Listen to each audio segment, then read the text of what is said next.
ሰላም ጤና ይስጥልን ተመልካቾቻችን የአፍሪካን ሬኔሳንስ ቴሌቪዥን ዜናዎች ከዚህ በማስከተል ይቀርባሉ። በቅድሚያ አርዕስተ ዜናዎቹን እንሆ።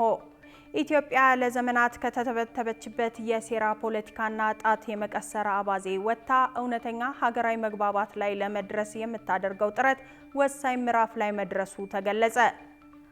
የጉምሩክ ኮሚሽን ከ704 ሚሊዮን በላይ የሚገመቱ ህገወጥ ዕቃዎችን መያዙን አስታወቀ። ሐማስ ትጥቅ ለመፍታት መስማማቱን የአሜሪካው ፕሬዝዳንት ዶናልድ ትራምፕ አስታወቁ።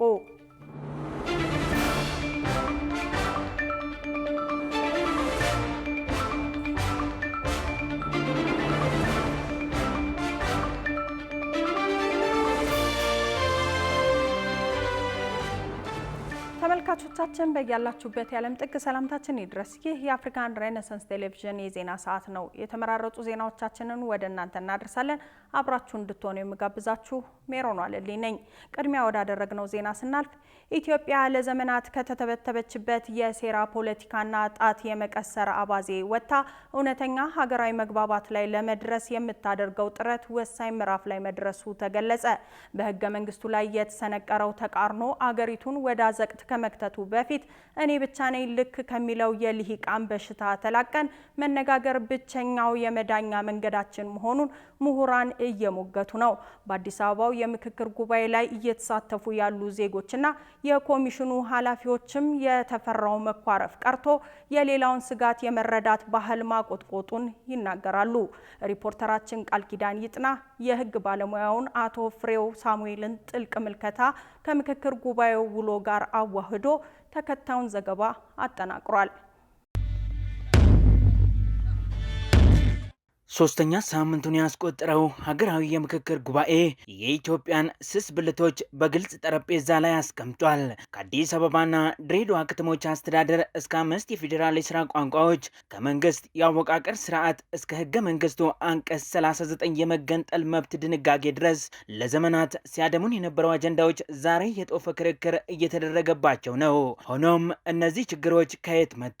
ህገ መንግስታዊ ተቃርኖች የተሰኘው መጽሐፍ ደራሲ አቶ ፍሬው ሳሙኤል መነሻው የተምታታ የፖለቲካ ስርዓት የወለደው የተምታታ ሰነድ መሆኑን ይሞግታሉ። መሻሻሉ አይቀርም። ካልተሻሻለ በጣም በትልቅ የሀገር በኃላፊነት ስሜት መናገር ፈልጋለሁ።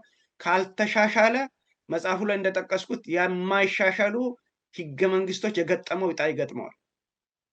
ይህ ግትር ሆኖ የሄደ ነገር መሰበር ግዴታ ነው። ይህ ታሪክ አስተምሮናል። የሚሻሻለው ደግሞ ለራሱ ሲል ነው። ህገ መንግስቱ ለራሱ ሲል ነው መሻሻል ያለበት። ራሱን ለማስቀጠል ነው መሻሻል ያለበት። አፍቃሪ ህገ መንግስት ወገኖች ይህን ህገ መንግስት ለማስቀጠል ህገ መንግስቱን ማሻሻል ነው መቻል ያለባቸው። የህገ መንግስቱ ተቃርኖ እንዳለ ሆኖ ሀገሪቱን እያደማት ያለው ሌላው ትልቁ በሽታ የፖለቲካ ባህላችን መሆኑ ይገለጻል። ኃላፊነት ከመውሰድ ይልቅ ጣት መቀሰር፣ ሀገር ከማዳን ይልቅ የሴራ ፖለቲካን ማራመድ የልሂቃኑ መገለጫ ሆኖ ቆይቷል። ይህንን መርዛማ የፖለቲካ ትርክት ለመስበር ነው እንግዲህ ሀገራዊ የምክክር ኮሚሽኑ ዜጎችን በአንድ አዳራሽ አሰባስቦ እያወያየ የሚገኘው። የኮሚሽኑ ዋና ኮሚሽነር ፕሮፌሰር መስፍን አርአያ በጉባኤው ላይ ታይቶ በማይታወቅ ሁኔታ አዲስ የመደማመጥ ታሪክ እየተጻፈ መሆኑን ይገልጻሉ። አሁን ከአንደኛው ምዕራፍ ወደ ሌላኛው እየሄድን ነው። ስለዚህ ትልቁ ጉባኤ ሊጀመር አፋፍ ላይ ነው የደረስነው። የተመካካሪዎች ቁርጠኝነትና ኃላፊነት በጣም የሚገርም ነው። በጣም የሚጋጩ በጣም ጽንፍ ሊይዙ የሚችሉ ሀሳቦችን እንኳን ይዘው መጥተው በተቻላቸው መጠን ወደ መሀል እንዲመጡ እየሞከሩ ነው፣ እየሰሩ ነው ያሉት። ምክንያቱም እንዲህ አይነቱ ወደ መሀል መምጣት ሂደት ከማንም በላይ አገራቸውን እንደሚያስቀድም ስለተገነዘቡ ከሁሉም በላይ አገራችን ኢትዮጵያን ማስቀደም አለብን ብለው ስላመኑ ሁላቸው ለምሳሌ መጀመሪያ ላይ እያንዳንዱ አካባቢ የራሱን ጥያቄ ብቻ ነበር ይዞ የመጣው ይዛ የመጣችው የራሱን ጎሳ፣ የራሱን ማንነት፣ የራሷን ብሔረሰብ እኔ ብቻ ልሰማ የሚል ነበር። አሁን ግን በሂደት የምናየው በጋራ እንሰማ፣ በጋራ ማንነታችን ይከበር፣ በጋራ መብቶቻችን ይከበሩ ወደሚለው ወደ መሀል በተወሰነ ደረጃ የመጣን ይመስለኛል። እኔ እጅግ ተስፋ የማደርገው ወደ 500 ላይ በምንደርስበት ጊዜ ደግሞ ምን ይሆናል የበለጠ እየተሰባሰብን እንመጣለን ብዬ ተስፋ አደርጋለሁ። አዎ መደማመጥ። የፖለቲካ ፓርቲዎች ስብሰባ ሲቀመጡ የሌላውን ጥፋት በመተንተንና እውነት እኔ ጋ ብቻ ናት በሚል ልከልከኝነት ሲጠመዱ፣ እዚህ አዳራሽ ውስጥ ያሉ ዜጎች ግን የችግሩ ገፈት ቀማሽ በመሆናቸው ቁስላቸውን አውጥተው በሰለጠነ መንገድ እየተወያዩበት ሲሆን ያነጋገርናቸው የምክክሩ ተሳታፊዎችም ይህንኑ ያረጋግጣሉ። በእውነቱ ከሆነ በእንደዚሁ መቀጠልና አንድ እልባት ላይ መድረስ የሀገራችን አሁን ካለችበት እጅግ በጣም ከፍ ወዳለ ደረጃ ከፍ ያረጋታል። መስማማትን በየቦታው የተነሳው እነዚህ ግጭቶች ወደ ሰላም ተመልሶ ኢትዮጵያ በጣም የተሻለ ሀገር ትሆናለች የሚል ሀሳብ ነው ያለው። ለሀገራችን በጣም ጠቃሚ ነው ብዬ የማስበውና ብዙ ነገር ይረዳል ብዬ ነው የማስበውና ከዚህም ግንዛቤው ሰከናል ብለን እናስባለን። ያ ውይይቱ የተፈለገው ግማሽ ያልተስማማ ግማሽ የተስማማ የሁሉም ሀሳብ የተለያየ ስለሆነ ሌላውን ጸቡን ትተን መገለማመጡን ትተን መሳደዱን ትተን በውይይት እንፍታ ተብሎ ነው ሁሉም ሰው ሊወያይ የመጣው እና በውይይት መሃል ደግሞ አለመስማማት ይኖራል፣ አለመግባባት ይኖራል። ግን ተሰብስበ ከ10 ጀምሮ እስከ 50 ከ50 እስከ 250 እስከ 500 እያለ የዛ ሁሉ ድምጽ አንድ ላይ ተሰብስቦ ያ ሁላችንም ለኢትዮጵያ ነው የመጣለ። ታላቋ ኢትዮጵያ እዚህ ነው ያለችው። የኢትዮጵያ ሕዝብ አጠቃላይ ከሁሉም ማዕዘን መጥቶ ሀገራዊ ምክክር እያደረገ ነው። ሀገራዊ ምክክሩ ደግሞ አለ አይደል ታላቂቷ ኢትዮጵያ የጥንቷ የመሰረቷ ኢትዮጵያ አንድነት የሚያጠናክር፣ ሁለተኛ ነገር ብሔር ብሔረሰቦች እርስ በርሳቸው የሚተዋወቁበት፣ ችግሮቻቸውን ደግሞ በጋራ ሆነው የሚፈቱበት፣ ተግባብተው አለ አይደል ሀገራቸውን የሚኖሩባትን ሌላ ሀገር የላቸውም ሁሉም ይችን ሀገር ወደ ተሻለ ወደ ሰለጠነች ሀገር የሚያሻገሩበት ወይም የሚያራምዱበት ምክክር እየተካሄደ ነው። ተሳታፊዎቹ እንዳሉት የሀገር ግንባታ የሚረጋገጠው በትላንት ቁስል ላይ ጨው በመነስነስ ሳይሆን የሌላውን ጫማ አጥልቆ ማየት ሲቻል ነው። አቶ ፍሬህይወት ይህንን ሀሳብ ሲያጠናክሩ ዛሬን አሳልፈን ለትናንት እያለቀስን መኖር እንደሌለብን አበክረው ይመክራሉ።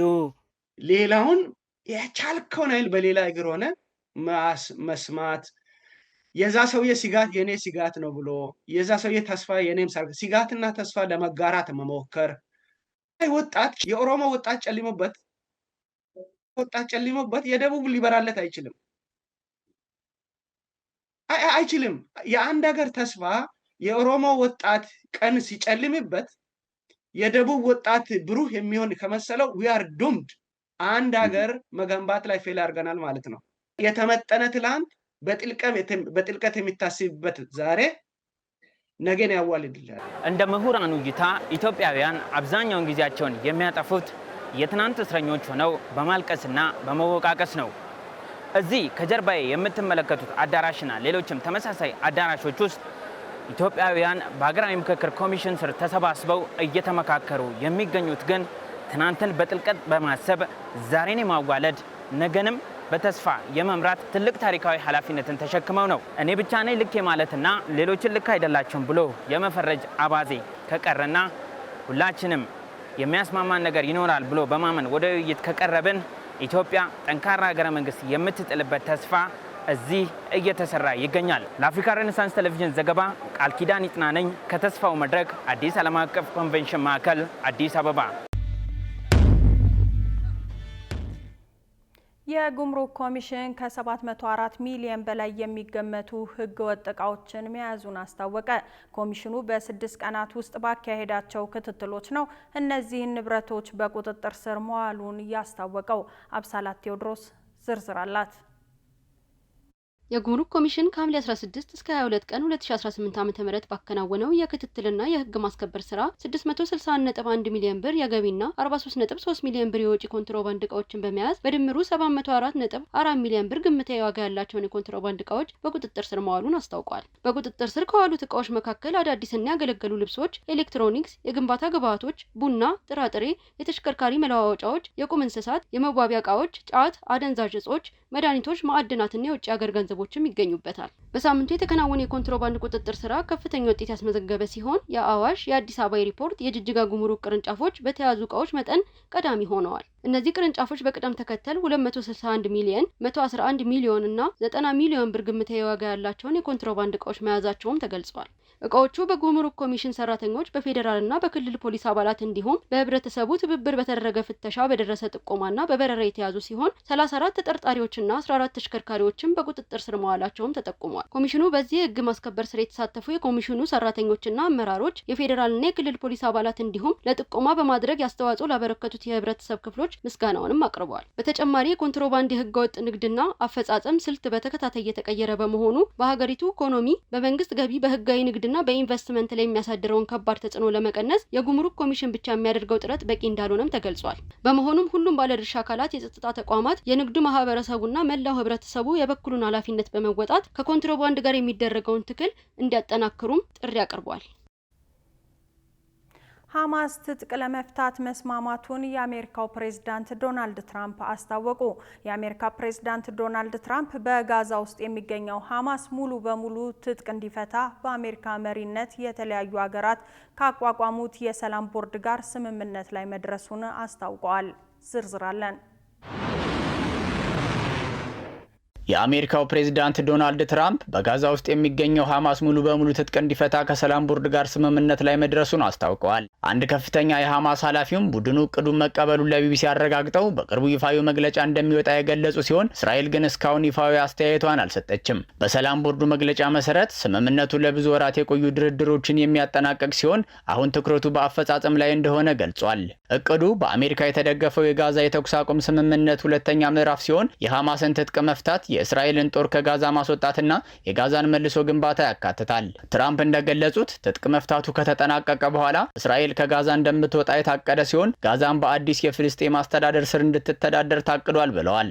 ዓለም አቀፍ የመረጋጋት ኃይል ከአዲሱ የፍልስጤም ፖሊስ ጋር በመተባበር የጋዛን ደህንነት እንደሚያስጠብቅ የተገለጸ ሲሆን ትራምፕ ይህንን ስምምነት የ20 ነጥቦች የሰላም እቅዳቸው ትልቅ ስኬት ሲሉ ገልጸው ለግብጽ፣ ለኳታርና ለቱርክ ሽምግልና አመስግነዋል። እንደ ቢቢሲ ዘገባ የስምምነት ሰነድ የሐማስ ከባድ መሳሪያዎች በፍልስጤም ቁጥጥር ስር እንዲመዘገቡና እንዲከማቹ የሚያደርግ ሲሆን መጀመሪያ ትናንሽ የታጠቁ ቡድኖች ትጥቅ እንደሚፈቱና በሐማስ ደግሞ ዋሻዎች፣ የመሳሪያ ማከማቻዎችና የማምረቻ ተቋማትን የማፍረስ ሂደት እንደሚጀምር ተጠቁሟል። እንደ ሐማስ የጤና ሚኒስቴር መረጃ መሰረት ከተኩስ አቁም ስምምነቱ ጀምሮ 1168 ፍልስጤማውያን በእስራኤል ጥቃት ሲገደሉ 4 የእስራኤል ወታደሮች ደግሞ በፍልስጤማውያን ጥቃት ተገድለዋል ብለዋል። በቅርቡም በካይሮ የአሜሪካ፣ የግብጽ፣ የኳታርና የቱርክ አደራዳሪዎች ስብሰባ እንደሚካሄድ የተገለጸ ሲሆን በስምምነቱ ላይ ግን እስራኤል ይፋዊ አቋሟን እስካሁን አልገለጸችም። ከ2023 ጥቅምት 7 ጀምሮ የተቀሰቀሰው ጦርነቱ በሁለቱ ወገኖች ከፍተኛ የሰው ሕይወት ጉዳት የደረሰ ሲሆን በጉዳዩ ዙሪያ ዓለም አቀፍ የሕግና የመብት ተቋማት የተለያዩ መረጃዎችንና ክሶችን እየቀጠሉ ይገኛሉ። ከቅርብ ጊዜ ወዲህ በሰው ሰራሽ አስተውሎት ወይም በኤአይ የተሰሩ የተለያዩ አዳዲስ ዘፈኖች በማህበራዊ ሚዲያ ላይ በሰፊው እየተስፋፉ ይገኛሉ። ይህ አዲስ ክስተት በኢትዮጵያ የሙዚቃ ዘርፍ ላይ እያመጣ ያለውን ተጽዕኖ፣ የድምጽ ቅጂዎች በሙዚቀኞችና በአድማጮች ላይ የሚያሳድሩትን ጫና እንዲሁም የቅጂ መብትና የፈጠራ ዋጋ ጉዳዮችን በተመለከተ ያዘጋጀነው ልዩ የዳሰሳ ዘገባ አጠናክረናል።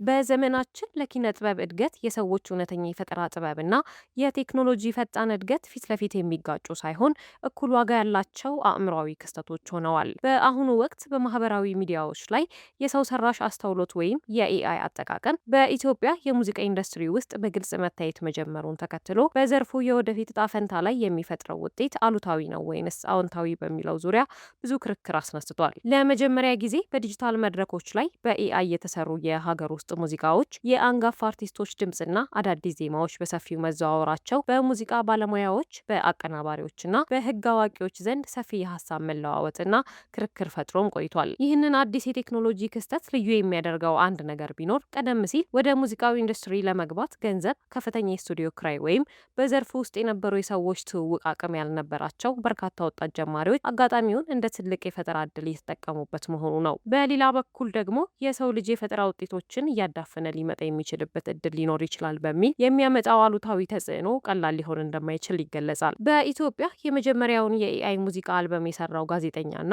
የኤአይ ሙዚቃ ባለሙያ የሆነው አቶ ቴዎድሮስ ብርሃኔ ለጣቢያችን ኤአይ አጋዥ መሳሪያ መሆኑን ገልጸው መኮነን ያለበት ቴክኖሎጂው ሳይሆን የድምፃውያንን ስራ ያለ ፈቃድ የሚሰርቁ ግለሰቦች መሆናቸውን ተናግረዋል። ቴክኖሎጂው ያግዛል አያግዝም የሚለው ላይ እኔ መከራከር ያለብን አይመስለኝም። ሙሉ ለሙሉ ያግዛል። ምክንያቱም ኤአይ ቱል ነው፣ መሳሪያ ነው። ብዙ ጊዜ ይሄ ፈጠራን ያጠፋል የምትለው ነገር ትንሽ ግነት ያለባት ይመስለኛል። በሌላ በኩል አሁን አደጋ የሆነ የመጣውን ነገር ግን ሊያስከትል የሚችልበት እድል አለ። which is ማሰብ የማይጠይቅ ስራም ደግሞ አለ። ማሰብ የማይጠይቅ ማለት አሁን ልክ በጣም እየተስፋፋ የመጣው which is በጣም ሊወገዝ የሚገባው ነገር የቀድሞ ድምፃውያን የሰሩትን ነገር በድጋሚ በኤአይ መስራት። እንዲሁም ጥቅምና ጉዳቱ የሚወሰነው እንደ አጠቃቀማችን መሆኑን በማንሳት ጥሩ የሙዚቃ ግጥምና ዜማ ያለው ባለሙያ ጥሩ ስራ መስራት እንዲችል ትልቅ በር ከፋች መሆኑን ገልጸዋል። ሌላ ስራ እየሰሩ ሌላ ሙያ ውስጥ ሆነው ግን ደግሞ ውስጣቸው የሙዚቃ ፍቅር አለ። ግጥም የሚጽፉ አሉ፣ ዜማ ዝም ብሎ የሚያንጎራጉሩ አሉ። ለእነሱ ደግሞ ትልቅ እድል ነው።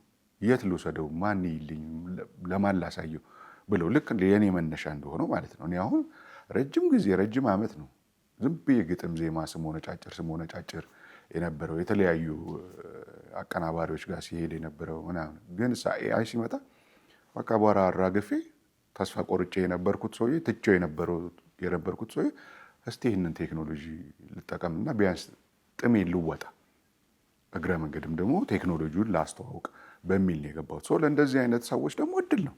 አክሎም ቴክኖሎጂውን ወደ ኋላ መግፋት እንደማይቻል በመግለጽ የኤአይ ቴክኖሎጂ ደጋፊ መሆኑን በመረዳት ረዳትን ደግሞ በአግባቡና በልኩ በጊዜው መጠቀም እንደሚገባ ተናግሯል። በተመሳሳይ ሁኔታ በአሁኑ ወቅት በተለያዩ ማህበራዊ ሚዲያዎች በተለይም በህይወት የሌሉ ወይም በእድሜ የገፉ ታዋቂ አንጋፋ አርቲስቶችን የድሮ ስራዎች በኤአይ መልሶ ማደስና በአዲስ የሙዚቃ ስልት ማሰራጨት በስፋት እየተስተዋለ የመጣ ተግባር ነው። ይህ አሰራር በአንድ በኩል የቆዩና የተረሱ ጥበቦችን በአዲስ መልክ ለዘመኑ ወጣት ትውልድ ለማስተዋወቅና የሀገርን የሙዚቃ ታሪክ በቴክኖሎጂ ለማደስ እንደ መልካም አጋጣሚ የሚታይ ቢሆንም በሌላ በኩል ግን ያለ ቁጥጥር ከተለቀቀ እውነተኛውን የሰው ልጅ የፈጠራ ስሜትና የጥበብ ጥልቀት ሊያደበዝዘው ይችላሉ የሚሉ ስጋቶች አሉ።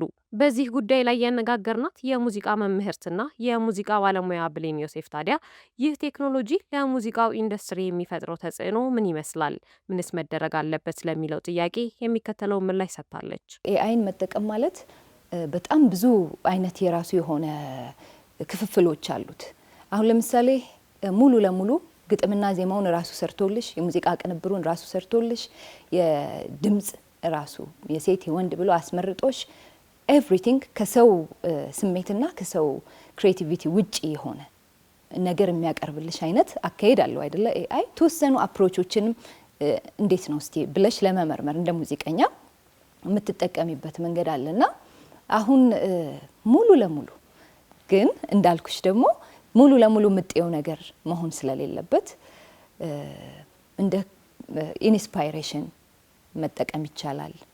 ከዘመን ጋር ለመሄድ መጣር ምንም ጥያቄ የለውም፣ በጣም ጥሩ ነው። ግን ባላንስ ማድረግ ነገሮችን እንዴት መጠቀም አለብን የሚለውን ነገር ግን ብዙ አሁን ላይ በጣም የቻልንበት አይመስለኝም ኤአይ ላይ። ምክንያቱም የሚያረኩ ነገሮችን ክሬቲቭ ሰዎችን የማያስከፉ ነገሮችን ሲሰራ አትመለከችም። በተጨማሪም የሰውን ስሜትና ጸጋ የሚተካ ነገር ባይኖርም ቴክኖሎጂን በብልሃት ካልተጠቀምነው ቴክኖሎጂ ሊተካው የማይችለውን የሰውን ስሜት ሊያሳጣን ይችላል ስትል ተናግራለች። ሌላው ትኩረት የሚሻው ጉዳይ በሀገራችን ከኤአይ ጋር ተያይዘው የሚነሱ የባለቤትነት ጥያቄዎች ጉዳዮች የሚታዩበት ግልጽ የሆነ የሕግ ማዕቀፍ መኖር አለመኖሩ ነው። በኢትዮጵያ አእምሯዊ ንብረት ባለስልጣን የቅጅና ተዛማች መብቶች መሪ ስራ አስፈጻሚ የሆኑት አቶ ወሰን ሙሉ የኤአይ ስራዎችን የሚቆጣጠር ግልጽ የሆነ የህግ ማዕቀፍ ስላለመኖሩ ይናገራሉ።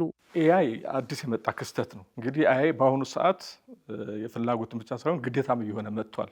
ነገር ግን በህግ አንጻር በምናይበት ሰዓት ላይ ብዙ አከራካሪ ነጥቦች እየተነሱ ነው። ወደኛም ሀገር መለስ ስንል በኤአይ የሚፈጠሩ ስራዎች ጥበቃ አይሰጣቸውም።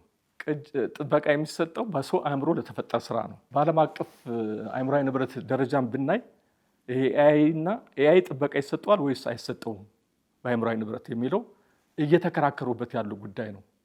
ስለዚህ በእኛ ሀገር ህግ ለኤአይ ጥበቃ አይሰጠውም። ኢትዮጵያ በ2004 ዓ.ም ባወጣቸው ጠንካራ የቅጂ መብትና ተዛማሽ መብቶች ጥበቃ አዋጅና በተለያዩ የአእምሯዊ ንብረት ህጎች አፍሪካን እያስተማረች ትገኛለች የተባለ ቢሆንም አሁን እየመጣ ካለው የኤአይ ውስብስብ እንቅስቃሴና ፈጣን ስርጭት አንጻር ግን የህግ ባለሙያዎች፣ የቴክኖሎጂ አበልጻጊዎችና የኪነ ጥበብ ባለሙያዎች በአንድ ጠረጴዛ ዙሪያ በጋራ መስራት እንዳለባቸው ይታመናል። ወደፊት የወጣቶችን የቴክኖሎጂ ተጠቃሚነት የሚያበረታታ አዳዲስ ፈጠራዎችን ሳይገድብ የአንጋፋ ባለሙያዎችን መብትና የሀገርን የኪነ ጥበብ ታሪክ በአግባቡ ያስከበረ ሚዛናዊ አሰራር በአግባቡ ስራ ላይ ከዋለ ከኤአይ ስጋት ነጻ የሆነ ጤናማና የበለጸገ የሙዚቃ ኢንዱስትሪ የመገንባቱ ህልም ይበልጥውን ይሆናል ተብሎም ይታሰባል።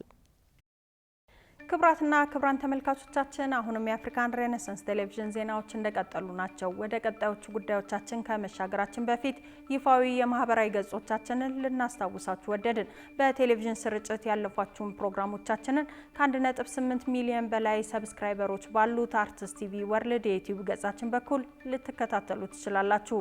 በተጨማሪም በርካታ ተከታዮችን ባፈራንባቸው በፌስቡክ፣ በቀድሞ ትዊተርና በአሁኑ ኤክስ እንዲሁም በቲክቶክ እና ኢንስታግራም ገጾቻችን በኩል ቤተሰብ መሆን ትችላላችሁ።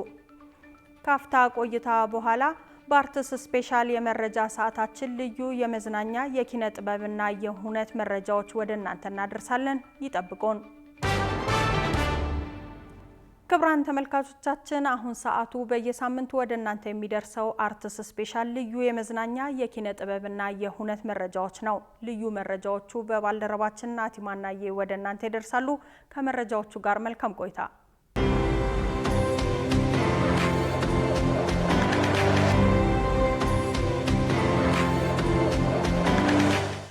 የተወደዳችሁ እንዴት ናችሁ? ይህ አርት ስፔሻል ነው። ዋና ዋና ጉዳዮች በርካታ አንጋፋና ወጣት ደራሲያን አዳዲስ መጽሐፍቶቻቸውን ለንባብ ያበቁበት ንባብ ለህይወት የመጽሐፍት አውደ ርዕይ በይፋ ጀምሯል። ድምፃዊ ታምር ግዛው የመጀመሪያ ሙዚቃ አልበሟን ለአድማጮች ልታቀርብ ነው። እነዚህንና ሌሎችንም የአርት ስፔሻል የኪነትና ኩነት መረጃዎችን እንነግራችኋለን። አብራችሁን ሆኖ የድምፃዊ ሙሉቀን መለሰን ይረገም የተሰኘ ሙዚቃን በአንድ የቴሌቪዥን የበዓል ዝግጅት ላይ ስትጫወት ነበር። በአብዛኞቹ የኢትዮጵያ ሙዚቃ አድማጮች ጆሮና አይን ውስጥ የገባችው ወጣቷ ድምፃዊት ታምር ግዛው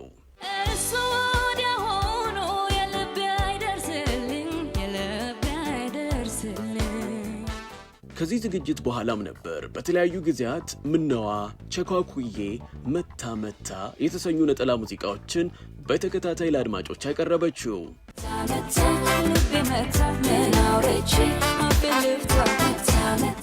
በሙሉቀን መለሰ ዘፈን የተጀመረው ይህ የሙዚቃ ጉዞ አሁን ሙሉ የሙዚቃ አልበም ላይ ደርሷል።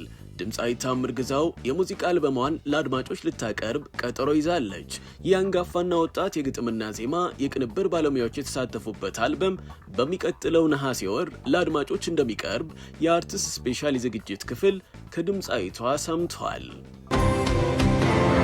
ንባብ ለህይወት የመጽሐፍት አውደ ርዕይ በኤግዚቢሽን ማዕከል በትላንትናው ዕለት በይፋ ተከፍቷል። ከ11 ዓመታት በፊት የተጀመረውና በየዓመቱ ደራሲያንና አንባቢያንን እያገናኘ ያለው ንባብ ለህይወት የመጽሐፍት አውደ ርዕይ የዘንድሮው ከሐምሌ 24 እስከ ሐምሌ 26 ድረስ የሚቆይ ነው።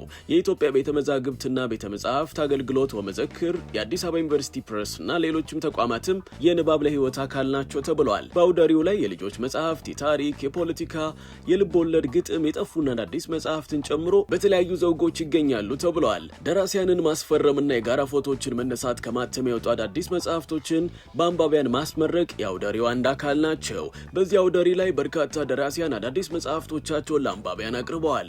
ከነዚህ ደራሲያን መካከል የደራሲ ቤተ ማርያም ተሾመ ቡናዬ እስኪሰክን የተሰኘ አዲስ መጽሐፍ ከሐምሌ 23 ጀምሮ ለአንባቢያን ቀርበዋል።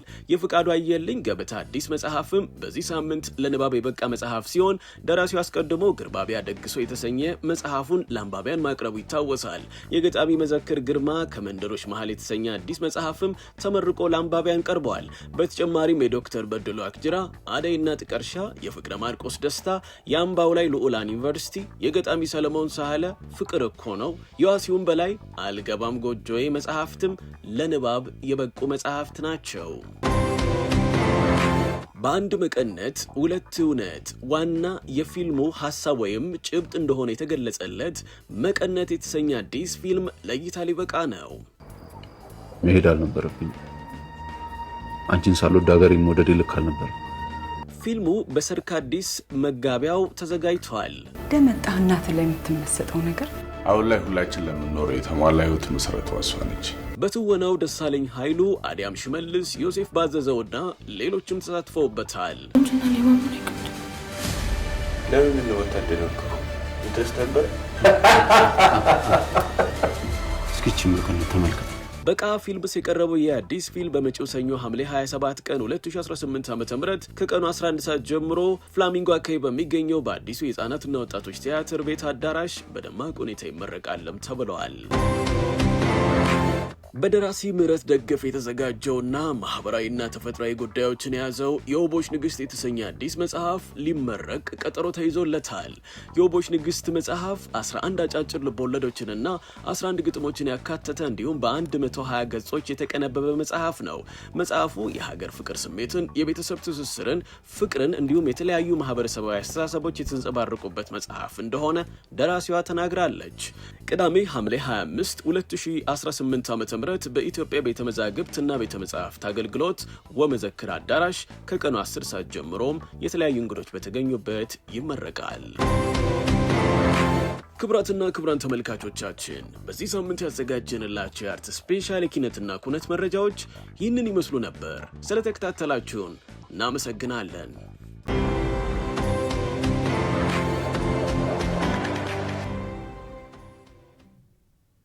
ክቡራን ተመልካቾቻችን በቀጣይ የምናመራው ከሀገር ውስጥና ከውጭ የተመራረጡ ስፖርታዊ መረጃዎችን ወደ እናንተ ወደምናደርስበት ዝግጅት ነው። ስፖርታዊ መረጃዎቹን ባልደረባችን ጌታውን አበበ ይዞ ይጠብቃችኋል። ከመረጃዎቹ ጋር መልካም ቆይታ።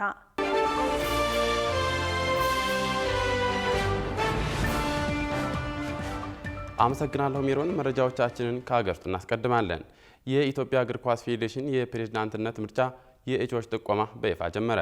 የኢትዮጵያ እግር ኳስ ፌዴሬሽን የፕሬዝዳንትነት ምርጫ መስከረም 5 ቀን 2019 ዓ.ም እንደሚካሄድ የ5 አባላት ያሉት አስመራጭ ኮሚቴው በዛሬው ዕለት በሰጠው መግለጫ አስታውቋል።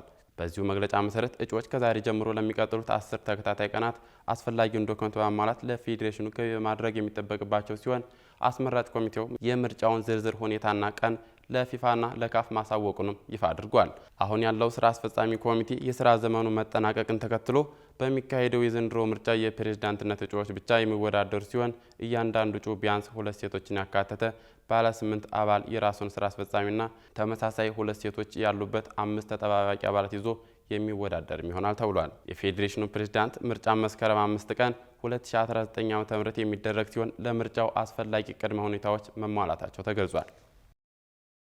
ወደ ቀጣዩ መረጃችን ስናልፍ የወቅቱ የዓለም እግር ኳስ የበላይ መሪ የሆኑት ጃኒ ኢንፋንቲኖ የዓለም እግር ኳስን አወቃቀር የሚቀይሩ በርካታ ታላላቅ ውሳኔዎችን ማሳለፋቸውን ጨምሮ ፕሬዝዳንቱን የተመለከተ ዝርዝር መረጃ አዘጋጅተናል። ጆቫኒ ቪንቼንዞ ጃኒ ኢንፋንቲኖ እንደ አውሮፓውያን አቆጣጠር በ2016 በተከሰተ የሙስና ማዕበል ሳቢያ ታላቁ የዓለም አቀፍ የእግር ኳስ አስተዳዳሪ አካል ፊፋ ስሙ በተጓደፈበት ወቅት ተቋሙን ከገባበት ውዝግብ አውጥተው ወደ አዲስ የእድገትና የቴክኖሎጂ ምዕራፍ ለማሸጋገር የመጡ የህግ ባለሙያ ናቸው። እንደ አውሮፓውያን አቆጣጠር መጋቢት 23 ቀን 1970 ብሪግ በተባለች ከተማ በስዊዘርላንድ ከጣሊያኑ የስደተኛ ወላጆች የተወለዱት ኢንፋንቲኖ የህግ ባለሙያ ሲሆኑ እንግሊዝኛ፣ ጣሊያንኛ፣ ፈረንሳይኛ ቋንቋዎችን ጨምሮ ወደ 7 የሚደርሱ የተለያዩ ዓለም አቀፍ ቋንቋዎችን አቀላጥፈው መናገር እንደሚችሉ ይነገርላቸዋል። ወደ ፊፋ ከፍተኛ ስልጣን ከመምጣታቸው በፊት እንደ አውሮፓውያን አቆጣጠር ከ2009 እስከ 2016 የአውሮፓ እግር ኳስ ማህበር ዋና ጸሐፊ ሆነው ያገለገሉ ሲሆን በተለይም በሻምፒዮንስ ሊግና በዩሮ ውድድሮች የዕጣ ማውጣት ስነ ስርዓቶች ላይ በዋና አቅራቢነት በመቅረባቸው በዓለም አቀፍ የእግር ኳስ አፍቃሪ ዘንድ ቀድሞውኑ ይታወቃሉ። በፈረንጆቹ አቆጣጠር ከ1998 እስከ 2015 ፊፋን ለ17 ዓመታት ያክል በፕሬዝዳንትነት የመሩት የቀድሞ ፕሬዝዳንት ሴፕ ብላተር በከባድ የሙስና ቅሌት ምክንያት ከስልጣናቸው ሲወርዱ በወቅቱ ኢሳ-20 ለጥቂት ወራት ተቋሙን በጊዜያዊነት መርተዋል። በተጨማሪም በስፖርቱ ዓለም የወቅቱ አነጋጋሪ ፕሬዝዳንት በፍራይቦርግ ዩኒቨርሲቲ የህግ ባለሙያነት ማዕረግ ያገኙ ሲሆን ከዚህ ባለፈም በስዊዘርላንድ በሚገኘው ኑሻቴል ዩኒቨርሲቲ በዓለም አቀፍ የስፖርት ጥናት ማዕከል ከ1997 እስከ 2000 በዋና ጸሐፊነት ሰርተዋል። በመቀጠልም የካቲት 26 ቀን 2016 ዓ.ም በተካሄደው ድንገተኛ ጉባኤ ኢንፋንቲኖ ፊፋን ለማጽዳት ቃል በመግባት ፕሬዝዳንት ሆነው ተመረጡ።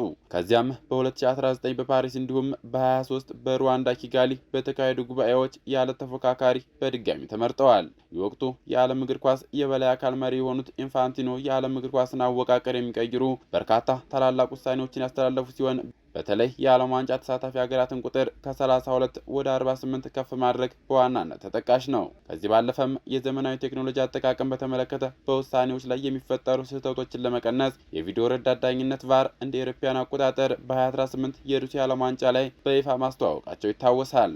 ይህ ብቻ ሳይሆን ፕሬዝዳንቱ የክለቦች ዓለም ዋንጫ ውድድርን ጥቂት ቡድኖች ከሚሳተፉበት መድረክ ወደ 32 ክለቦች ከፍ በማድረግና ለብሔራዊ እግር ኳስ ፌዴሬሽኖች የሚደረገውን የፋይናንስ ክፍፍል በከፍተኛ ደረጃ ማሻሻል ፕሬዝዳንቱ እስካሁን ካከናወኗቸው ታላላቅ ስራዎች ውስጥ በመልካም ጎኑ ይጠቀሳሉ። በሌላ በኩል ፕሬዝዳንት ጃኒ ኢንፋንቲኖ በስልጣን ዘመናቸው ያስተላልፏቸው ውሳኔዎች ከፖለቲካ መሪዎች ጋር ያላቸው የቅርብ ግንኙነትና በ2026ቱ የዓለም ዋንጫ ወቅት የተከሰቱ ሁነቶች በዓለም አቀፉ የስፖርት ማህበረሰብ ዘንድ ከፍተኛ ውዝግብ እንዲያስተናግዱ አድርጓቸዋል። በተለይ ኢንፋንቲኖ ከአሜሪካው ፕሬዝዳንት ዶናልድ ትራምፕ ጋር ያላቸው የቅርብ ወዳጅነት የፊፋን የፖለቲካ ገለልተኝነት ጥያቄ ውስጥ ከቶታል በሚል በተደጋጋሚ ትችት ሲቀርብበት ይስተዋላል። አሜሪካ፣ ካናዳና ሜክሲኮ የ2026ቱን ዓለም ዋንጫ የማዘጋጀት መብት ካሸነፉ ጊዜ ጀምሮ በኢንፋንቲኖና በፕሬዝዳንት ትራምፕ መካከል ጠንካራ ወዳጅነት እንዳላቸው ሲነገር ቆይቷል። ለአውሮፓውያን አቆጣጠር በ25 መገባደጃ ላይ በዋሽንግተን ዲሲ በተካሄደው የዓለም ዋንጫ ዕጣ ማውጣት ስነ ስርዓት ላይ ኢንፋንቲኖ አዲስ ያቋቋሙትን የመጀመሪያውን የፊፋ የሰላም ሽልማት ለዶናልድ ትራምፕ ያበረከቱ ሲሆን ይህ ውሳኔ የፊፋን ገለልተኝነት ያጎደፈ ተግባር ተደርጎ ተወስዷል። በ2026ቱ የዓለም ዋንጫ የውድድር ወቅት በስፖርቱ ታሪክ ታይቶ የማይታወቅ የፖለቲካ ጣልቃ ገብነትና ውሳኔ ያስተላለፉት ፕሬዝዳንቱ አሜሪካውን አጥቂ ፍሎሪያን ባሎገንን የቀይ ካርድ መሻር የቅርብ ጊዜ ትውስታ ነው። በወቅቱ ፕሬዝዳንት ዶናልድ ትራምፕ በቀጥታ ለጃኒ ኢንፋንቲኖ ደውለው የቀይ ካርዱ ውሳኔ እንዲነሳላቸው ግፊት ማድረጋቸው ሲነገር ትራምፕ በኋላ ላይ እኔ ግምገማ እንዲደረግ ጠየቅኩ እንጂ ውሳኔውን እንዲቀይሩ አላስገድድኳቸውም ማለታቸው አይዘነጋም። ፕሬዝዳንት ኢንፋንቲኖ ይህ አልበቃ ብሏቸው የፊፋን ውድድሮች የንግድና የማስተዋወቅ መብቶች ለግል ኢንቨስትመንት ድርጅቶች አዲስ መመሪያ ማውጣታቸውን ተከትሎ ዩኤፋን ጨምሮ ስፖርቱን የሚያጠፋ ተግባር ነው በማለት በርካቶች ኮንነውታል። ዶናልድ ትራምፕና የሳውዲ አረቢያው አልጋ ወራሽ መሐመድ ቢን ሰልማን ካሉ መሪዎች ጋር ያላቸው ዲፕሎማሲያዊ ቅርበት እንዲሁም የሳውዲ አረቢያን የ2034 ዓለም ዋንጫ አዘጋጅነት ሂደት ማመቻቸታቸው አሁንም ድረስ አወዛጋቢነታቸውን አስቀጥሎታል። ታዲያ እኚህ የህግ ምሁር በብዙዎች ዘንድ ከምንም ነገር የጸዳና ትልቅ የመዝናኛ እንዲሁም የገቢ ምንጭ የሆነውን የእግር ኳስ ስፖርት ወደ ፖለቲካዊ ቀውስ ይከቱታል ወይስ ካለፈ ስህተታቸው ታርመው ስፖርቱን በስፖርታዊ መንገድ ብቻ ያስቀጥላሉ የሚለው ተጠባቂ ይሆናል። የቀድሞው የኤሲ ሚላንና የጣሊያን ብሔራዊ ቡድን ተጫዋች ፍራንኮ ባሪሲ ከዚህ ዓለም በሞት ተለዩ። የቀድሞው የኤሲ ሚላንና የጣሊያን ብሔራዊ ቡድን የተከላካይ ስፍራ ተጫዋች ፍራንኮ ባሪሲ በ66 ዓመታቸው ከዚህ ዓለም በሞት መለየታቸውን ቢቢሲ ስፖርት ዘግቧል። የቀድሞው ክለባቸው ኤሲ ሚላን ባወጣው መግለጫ የባሪሲ አርአያነትና ታማኝነት በክለባችን ለዘላለም ታትሞ ይኖራል ሲል መሪር ሐዘኑን ገልጿል። ባሪሲ ለክለቡ ባደረጋቸው 719 ጨዋታዎች 6 የጣሊያን ሴሪኤ እና 3 የአውሮፓ ሻምፒዮንስ ሊግ ዋንጫዎችን በማንሳት በታሪክ ከታዩ ምርጥ ተከላካዮች አንዱ እንደነበር ይታወሳል። ባሪሲ ለ15 ዓመታት የኤሲ ሚላን አምበል ሆነው ያገለገሉ ሲሆን 33 ግቦችን አስቆጥረዋል። ክለቡ ለተጫዋቹ ካለው ታላቅ ክብር የተነሳ 6 ቁጥር ማሊያን ማንም እንዳይለብሰው አስደርጓል። በብሔራዊ ቡድን ደረጃም ለጣሊያን ብሔራዊ ቡድን 81 ጊዜ ተሰልፈው የተጫወቱ ሲሆን በ1982ቱ የዓለም ዋንጫ ስታነሳ የስብስቡ አካልም ነበሩ። ማንቸስተር ዩናይትድ 2 አዳዲስ ተጫዋቾችን ለማስፈረም እየተንቀሳቀሰ መሆኑን ጨምሮ ዮናስ ግርማ በዛሬው ዕለት የተሰሙ አዳዲስ የዝውውር መረጃዎችን እንደሚከተለው አዘጋጅቷቸዋል። የአውሮፓ ትላልቅ ክለቦች ለሚቀጥለው የውድድር ዘመን ቡድናቸውን ለማጠናከር የሚያደርጉትን ጥረት አጠናክረው የቀጠሉ ሲሆን ሎስ ብላንኮቹ አዲስ አጥቂ ማስፈረማቸውንም ይፋ አድርገዋል። በአሰልጣኝ ዦዜ ሞሪኒዮ መሪነት አዲስ አብዮት ላይ የሚገኙት ሪያል ማድሪዶች የቡድኑን የማጥቃት መስመር ለማጠናከርም የ21 ዓመቱን አጥቂ ካርሎስ ኤስፒን ከ5 ዓመት ኮንትራት ጋር ማስፈረማቸውንም ይፋ አድርገዋል። ሪያል ማድሪዶች ብዙ ተስፋ የተጣለበትን ወጣቱን አጥቂ የሚያስመጡት ፉላምን ለመቀላቀል የተስማማውን ወጣቱን አጥቂ ጎንዛሎ ጋርሻን ለመተካት እንደሆነም ተገልጿል። ለስፔን ወጣቶች ብሔራዊ ቡድን የሚጫወተው ኤስፒ ባለፈው የውድድር ዘመን በ25 የላሊጋ ጨዋታዎች 11 የላሊጋ ግቦችንም ማስቆጠር መቻሉም ተገልጿል። በሌላ የዝውውር መረጃ ማንቸስተር ዩናይትድ የብሬንትፎርዱን አጥቂ ኢጎር ቲያጎን ወደ ኦልትራፎርድ ለማምጣት ጥረት እያደረገ እንደሆነም ዘሰን ዘግቧል። በዝውውር ገበያው ላይ አማካዮችን በማደን ላይ የተጠመዱት ቀይ ሰይጣናቱ አሁን ደግሞ የፊት መስመራቸውንም ለማጠናከር በብሬንትፎርድ ደጅ መቆማቸው ተሰምተዋል። የማይክል ካሪኩ ቡድን ባለፈው የውድድር ዓመት በሊጉ 22 ግቦችን በማስቆጠር ድንቅ ጊዜ ያሳለፈውን የ25 ዓመቱን ብራዚላዊውን ኮከብ ወደ ኦልትራፎርድ በማስኮብለል የቤንጃሚን ሴስኮ ሁነኛ ተፎካካሪ እንዲሆንም አስበዋል ተብሏል።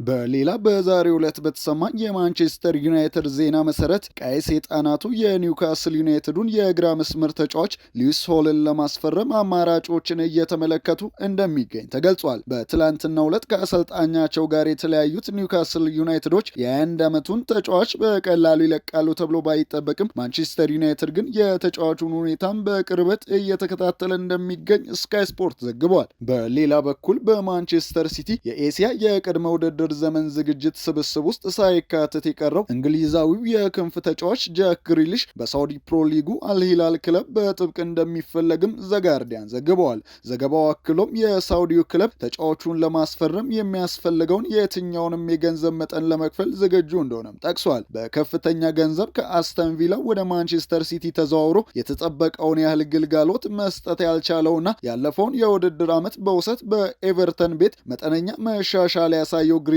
ቀጣይ መዳረሻው ሳውዲ ሊሆን ይችላልም እየተባለ ይገኛል። ይህ በእንዲህ እንዳለ እስካሁን በዝውውር መስኮቱ ባርኮላን ካላገኘው በማለት በተደጋጋሚ የፒኤስጂን ደጅ እየጠና የሚገኘው ሊቨርፑል ለአማካዩ የቀረበለትን የዝውውር ገንዘብም ውድቅ ማድረጉ ተሰምቷል። አማካዩ ከርትስ ጆንስ ወደ ኢንተር ሚላን ሊዘዋወር እንደሚችል የሚገልጹ መረጃዎች እየወጡ ቢገኙም ከኢንተር ሚላን በኩል የቀረበው የ1.5 ሚሊዮን ፓውንድ ጥያቄ በሊቨርፑሎች ዘንድ ውድቅ እንደተደረገም ተነግሯል። ሊቨርፑል ከተጫዋቹ 35 ሚሊዮን ፓውንድ ይፈልጋል የተባለ ሲሆን ኢንተር ሚላን ጆን ስቶንስን ከማንቸስተር ሲቲ በነፃ ዝውውር ማስፈረሙን ተከትሎ የተረፈውን ገንዘብ ለከርትስ ጆንስ ዝውውር ሊጠቀምበት ይችላልም እየተባለ ይገኛል። በመጨረሻም የሜርሲሳይዱ ክለብ ኤቨርተን የቼልሲውን አጥቂ ሊያን ዴላፕን ለማስፈረም ፍላጎት እንዳለውም እየተገለጸ ይገኛል። የምዕራብ ለንደኑ ክለብ ቼልሲ የ35 ዓመቱን ዳኒ ዌልቤክን ከብራይተን ወደ ስብስባቸው ለመቀላቀል መቃረባቸው ሊያን ዴላፕ የመሰለፍ ዕድል እንዳያገኝ ያደርገዋል ተብሎ የሚጠበቅ ሲሆን ይህንን የተረዱት ኤቨርተኖችም የ23 ዓመቱን አጥቂ ለማስፈረም ፍላጎት እንዳላቸው አሳይተዋል። ክቡራትና ክቡራን ተመልካቾቻችን በእኔ በኩል ያስኳቸውን ስፖርታዊ መረጃዎች አጠናቅቄያለሁ። ጌታሁን አበበ ነበርኩኝ። መልካም ቆይታ።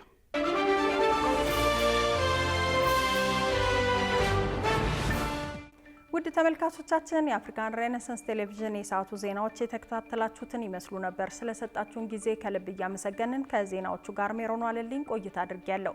ከቀሪ የጣቢያችን ዝግጅቶች ጋር መልካም ጊዜን ተመኘው።